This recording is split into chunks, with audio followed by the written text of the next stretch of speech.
coming up.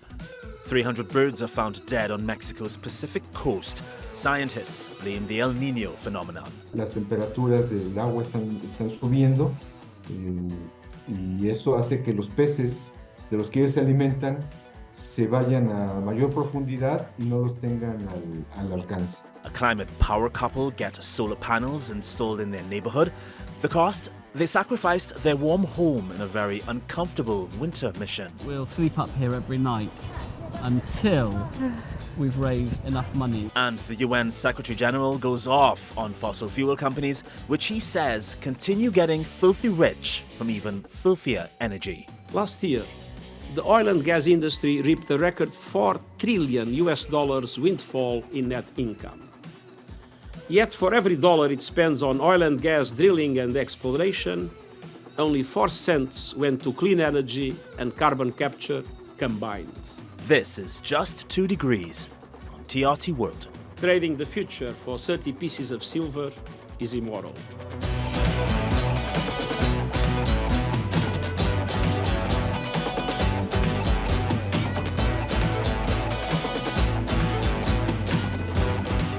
El Nino, what is it? And with one on the way, how will it affect us?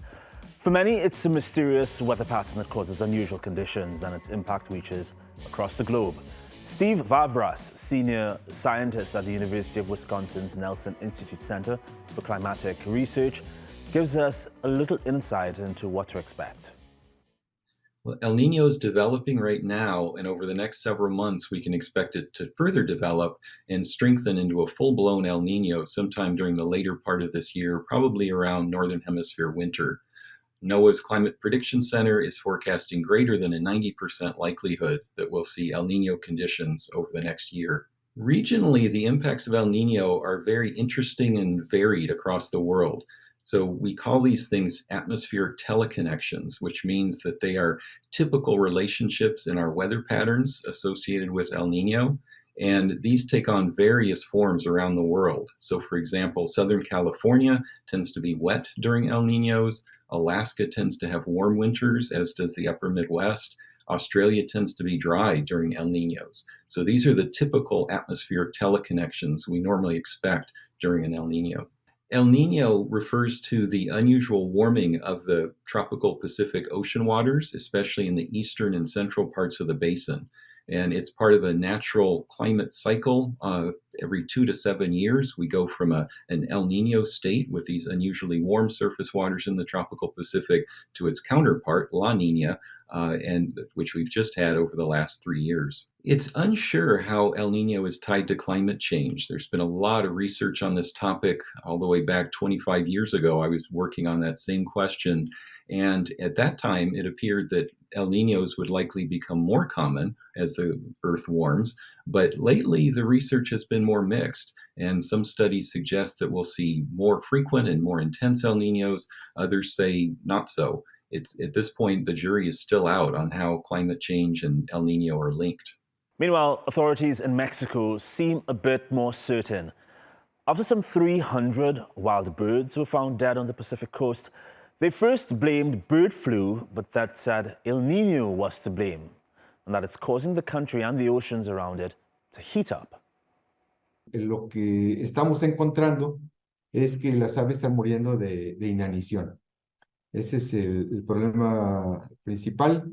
La inanición se está dando por este calentamiento global y el fenómeno del Niño, en el cual las temperaturas del agua están subiendo, y eso hace que los peces de los que ellos se alimentan se vayan a mayor profundidad y no los tengan al alcance.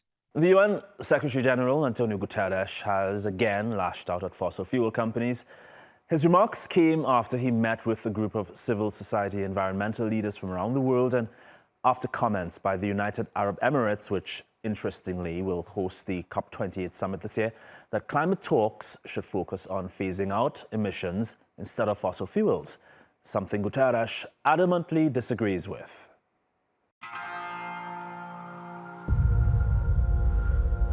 The problem is not simply fossil fuel emissions. It's fossil fuels, period. The solution is clear. the world must phase out fossil fuels in a just and equitable way, moving to leave oil, coal and gas in the ground where they belong, and massively boosting renewable investment in a just transition. Fossil fuel industry transition plans must be transformation plans that chart a company's move to clean energy and away from a product incompatible with human survival. Otherwise, they are just proposals to become more efficient planet wreckers. Fossil fuel companies must also cease and desist influence peddling and legal threats designed to kneecap progress. I'm thinking particularly of recent attempts to subvert net zero alliances invoking antitrust legislations. Governments are pivotal in setting the record straight. They must help by providing clear reassurance. Collective climate action does not violate antitrust, it upholds the public trust. But the fossil fuel industry and its enablers have a special responsibility. Last year, the oil and gas industry reaped a record $4 trillion windfall in net income. Yet for every dollar it spends on oil and gas drilling and exploration, only 4 cents went to clean energy and carbon capture combined. Trading the future for 30 pieces of silver is immoral. Current policies are taking the world to a 2.8-degree temperature rise by the end of the century. That spells catastrophe, yet the collective response remains pitiful. We are hurtling towards disaster, eyes wide open, with far too many willing it all on wishful thinking, unproven technologies, and silver bullet solutions. It's time to wake up and step up.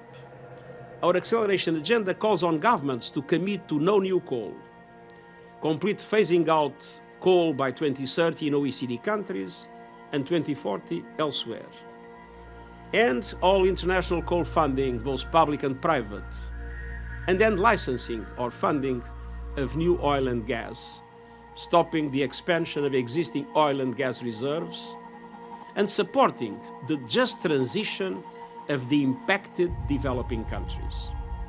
I am asking developed countries to get to net zero as close as possible to 2040, and there are countries that are already announcing 2035, so I'm not asking for the impossible, and to ask emerging economies to get to net zero as close as possible to 2050, and we have several important emerging economies that have already committed to 2050. Vietnam, for instance, is a good example. So I'm not asking the impossible. I'm asking what requires political will and ambition from both developed and emerging economies, and at the same time, climate justice in relation to developing countries in general. An eco-adventurer says he's using his legs to raise awareness of global warming. Take a listen.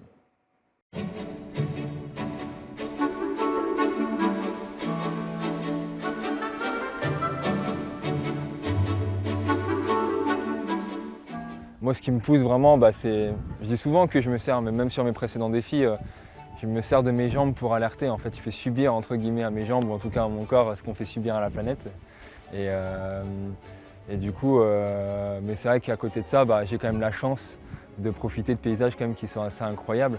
Donc disons que voilà, c'est l'un dans l'autre, c'est difficile. Il y a des jours où tu as moins envie, mais quand tu sais ce qu'il y a autour, quand tu sais les paysages que tu vois, quand tu sais aussi la façon dont on arrive à alerter, quand tu vois les sensibilisations que fait Charlie, etc., moi c'est ce qui me motive et c'est ça qui est cool. Ouais.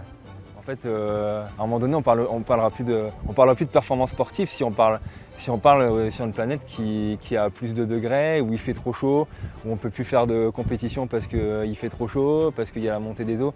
Enfin, je veux dire, le sport, il est directement impacté par tout ce qui se passe. Donc, en étant juste sportif, déjà si on est juste égoïstement sportif, on doit s'interroger en effet sur notre pratique parce que les terrains de jeu sur lesquels on pratique, ils sont hyper impactés. Après, j'ai quand même l'impression qu'il y a pas mal de gens qui se cachent les yeux. Hein. Donc le fait d'utiliser un défi sportif aussi, c'est d'attirer des gens qui ne seraient pas forcément convaincus à la base, en tout cas d'aller les chercher autrement. Donc d'aller chercher ceux qui ne sont pas forcément encore convaincus. Et puis après, au-delà d'alerter, il y a aussi, on a monté une cagnotte aussi à côté, donc en fait c'est aussi l'action, c'est-à-dire après on aimerait bien laisser des dons à des associations locales qui sont dans l'action concrète. Ouais, c'est des longues journées, généralement on part vers 6h30, 7h. Et puis le soir, ça dépend des jours. On a pu entre 20h et parfois 1h du mat. Donc effectivement, ça fait des journées assez denses, mais voilà, il y a les beaux paysages pour compenser toute cette énergie qu'il faut dépenser pour cette belle éco-aventure. Par rapport à 2021, il y a déjà des endroits où le GR a complètement dévié, parce qu'il y a des endroits où on ne peut plus passer. Donc finalement, le GR, c'est le premier témoin de ça, de l'impact du réchauffement climatique via la hausse du niveau des océans. C'est le premier témoin, en fait. Le GR, c'est l'alerte, en fait.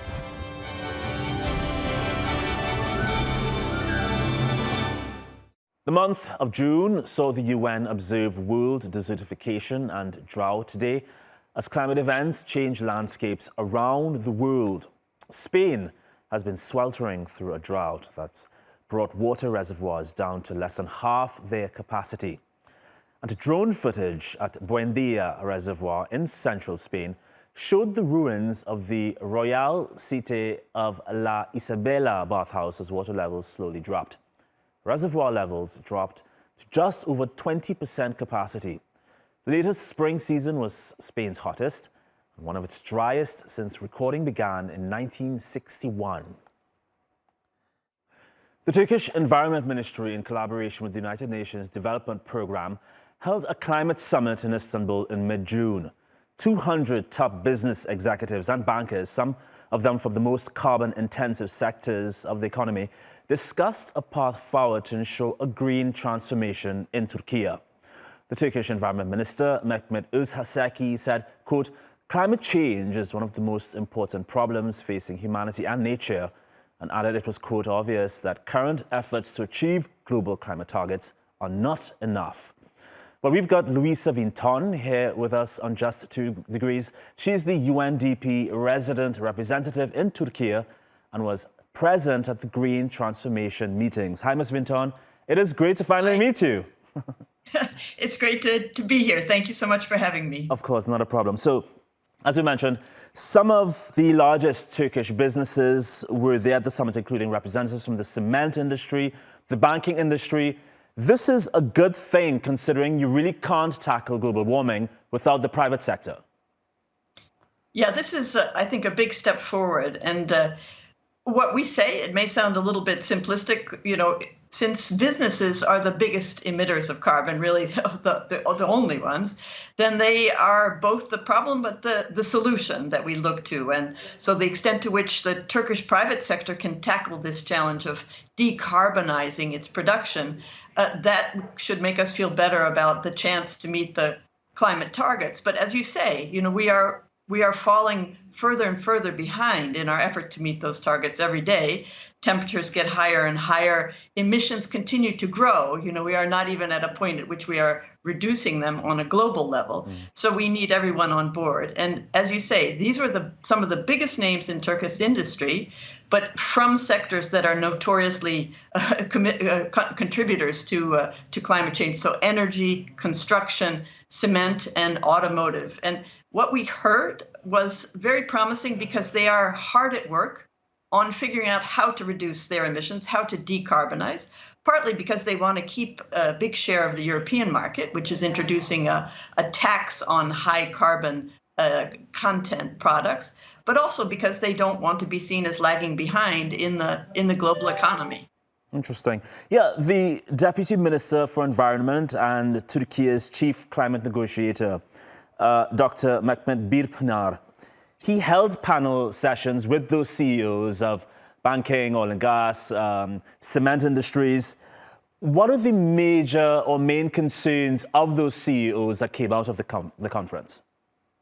Well, I think it's that they need to work hand in hand with government. So you can't make progress one sector aside from the other. You need a strong policy push from the government side to say that we will have these targets, and we need ingenuity on the business side to say we will figure out a way to make our production less polluting, less contributing to the carbon emissions. So on the policy side, we have progress. So that's one thing that we need to recognize, that Türkiye chose to ratify, after a long delay, the Paris Agreement in 2021 and set a very ambitious target of a net zero, so a zero emissions overall target by 2053, and submitted a revised nationally defined contribution to the COP27 meeting, the climate summit in last fall in Egypt.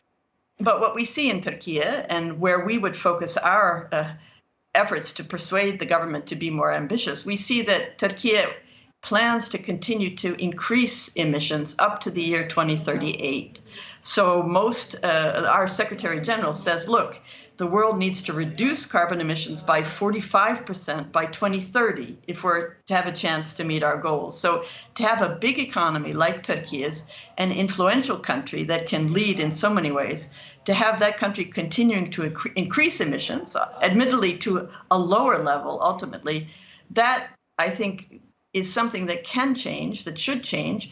And that's where we come to the private sector. The private sector can come in and say, look, we can do it. We know how to do it. So please, let's go hand in hand, have a more ambitious policy goal on the part of the government, more ingenuity on the part of the private sector, and the two together should create an equation that will bring us a far more promising contribution by Türkiye to the global effort to halt climate change. Yeah, I was actually quite happy to see what Türkiye did this year. They launched the Karapınar solar power plant, which is one of the largest power plants in the world.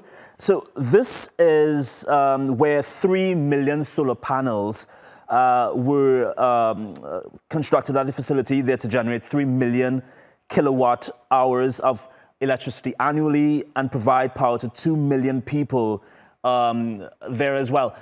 What are your thoughts on Türkiye's progress so far when it comes to its green transition? You know, Türkiye has huge potential, and I think you're pointing to that right there. You know, it's a country that's big, it has a big economy, and it has a very resilient and creative economy that's oriented to export, that's oriented to innovation, that's oriented to grasping opportunities in green and digital sectors. Where we would need to see, I think, a shift is, as you say, more focus on renewables and more focus on energy efficiency. These are both areas where, you know, it's a win-win situation. You invest in renewables, you have more people picking up renewables, you can export more renewable technology. It's a profitable sector to go into for Turkish business. But then we also need to see on the other side a commitment to reduce the harmful sectors in the economy. And here we would point very quickly at the coal sector. You know, Türkiye has plans to continue to rely on coal and to increase its coal production. And our Secretary General, you know, his priority for this year, he's summoned the world leaders to New York before the General Assembly session this fall to a climate ambition summit, where he will, I think, scold world leaders very soundly on the continuing reliance on fossil fuels. So we would need to see not just these examples here of successful investment in solar panels. We see huge potential there for Türkiye, but also a commitment to reduce reliance on fossil fuels. And this is also the key to energy security. You know, when you're not importing fossil fuels, which Türkiye does, then you're less dependent on foreign countries and different policies and on exchange rate risk. So, but there we would really want to see a stronger push, a commitment in practical terms as well as rhetorical terms to massively increasing the use of renewables in Türkiye and massively increasing the investments in energy efficient technologies and energy efficient construction and buildings. Ms. Vinton, before I let you go, a statement by Turkey's Environment Minister Mehmet Osaseki was released at the summit. In it, he talked a bit about a climate law. Can you briefly talk about that? Yeah, I think this is part of the promising side of Türkiye that we see. It goes a natural follow-on from the Paris Agreement, the net zero by 2053, the commitments made at the climate summits annually, that a climate law is meant to bring an emissions trading system. And this is an important market-based mechanism to encourage the big players in the economy to reduce their carbon emissions. It sets up a mechanism that has functioned very well in the United States and functioned very well in the European Union. So what's key there is not just to adopt the law and not just to set up the trading system. It's about setting a target. And here I think, we will see that from the top leadership of the United Nations, from the European Union, there will be strong advocacy for Türkiye to set an ambitious target in its climate law, to set a ceiling on emissions, and to use that new law to induce companies, big producers, to make big commitments in reducing their pollution. So this is something we look forward to. We support the Ministry of Environment, Urbanization and Climate Change in its policy work. We support the country with practical examples in the field of how to benefit from these win-win solutions to make renewable energy and energy efficiency sources of growth and job creation. So we look forward to working hand in hand with the government to devise a mechanism that works very well, but also to provide the rationale for setting the most ambitious target possible for reducing Türkiye's emissions and moving that target back from 2038, which is meant to be the peak year for emissions in Türkiye. We think that moment can come much, much earlier. Collaboration is what we need. This interview really put a smile on my face. Ms. Louisa Vinton, thank you so much for your time. I appreciate it. Thank you for having me. As energy prices skyrocket and the weather fluctuates, people hoping to heat and cool their houses are faced with a tough challenge. International conflicts and economic instability have made it unaffordable for many. But new approaches and green technologies are giving many a chance to break free from traditional sources and afford electricity. Fuel poverty, where households can't afford to heat or cool their homes properly, affects many in London. The borough of Waltham Forest suffers the city's third highest rate, with aging, poorly insulated homes. But last year, a pair of artists who live there asked a question.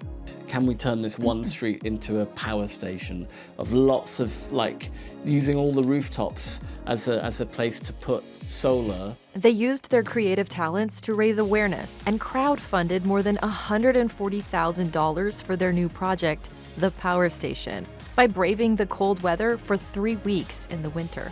Staying on the roof until we raise enough money to make sure we can get the first phase of our power station built. The kind of argument at the core of it is that this should be happening on a state basis. You need that kind of intervention and investment from a state to address the kind of scale of the crises now, the climate, economic, energy, this needs to be done at scale. The project has now seen its first phase in action, with the installation of solar panels at dozens of houses on their street. It's good for the environment. And second thing, I can't afford electricity anymore, and that will help us a great deal. This power station now, it's changing our life. It'll change my life totally, because I had been paying so much for energy, and now it's going to be so different. So it's brilliant, and to know we're doing something good for the planet. And the power of community is working on a larger scale as solar and wind options offer energy at a better price, as well as a chance to take climate action. Private power companies like Ripple offer customers electricity and ownership in exchange for investment in wind and solar farms. We've just closed the share offer for a solar park, and that's got nearly 9,000 members. So we've just seen demand really ramp up. But low-carbon energy schemes like these are intermittent and still rely on an electrical grid that requires a constant source, making it tricky to get connected. But their popularity is prompting British energy authorities to try to make it easier. Communities kind of almost forcing the hand of grids to actually this is happening. This isn't just individual people. This is people coming together and saying we want power in this way. It's just kind of tipping the ball over the edge. We need this kind of to keep rolling. So anything like this is very powerful. Sarah Balter, Just 2 Degrees. And to end our show, we go to the UAE, where efforts are underway to replant and restore coral reefs. Bleaching events in recent years have wiped out much of the nation's reefs, but scientists are working to regrow them in ideal conditions, hoping they'll recover and thrive. We leave you with these images in the waters off Abu Dhabi. See you next time. Bye.